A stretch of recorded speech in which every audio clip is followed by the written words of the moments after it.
আসসালামু আলাইকুম। তো আশা কৰোঁ সকলোৱে ভালে আছে। আজি আলোচনা কৰিম যে বহু অমুছলিম মানুহে মুছলমানবিলাকক গালি পাৰে আৰু কয় যে কুৰবানীৰ নামত আপোনালোকে পশু হত্যা কৰি আছে।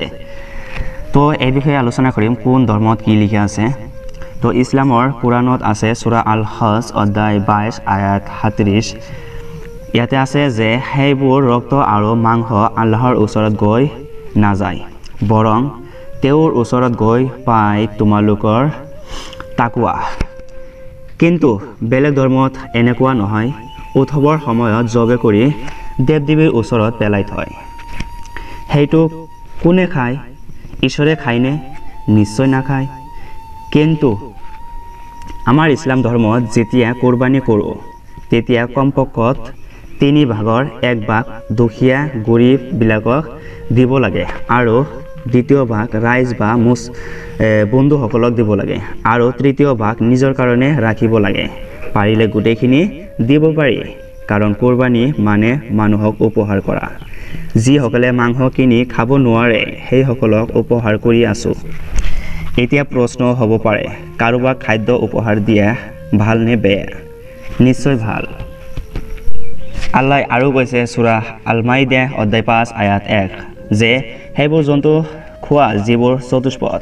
আল্লাহ আৰু কৈছে সূৰা আন-নাহল অধ্যায় 16 আয়াত 5 চতুষ্পদ জন্তুবোৰ তেওঁই সৃষ্টি কৰিছে, তোমালোকে খোৱা। তাতে আছে শীত নিবাৰণৰ উপকাৰ আৰু নানা ধৰণৰ উপকাৰ আছে।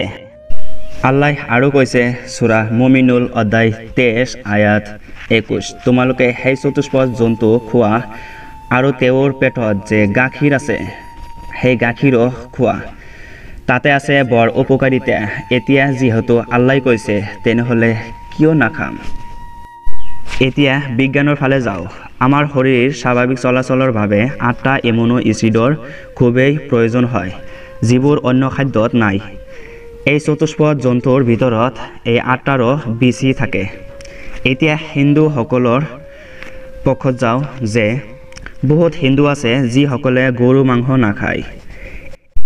এইটো আছে মনুস্মৃতিত অধ্যায় 5 অনুচ্ছেদ 30 যিবোৰ খোৱাৰ বাবে সৃষ্টি কৰিছে সেয়া খাব, কোনো ধৰণৰ পাপ নাই।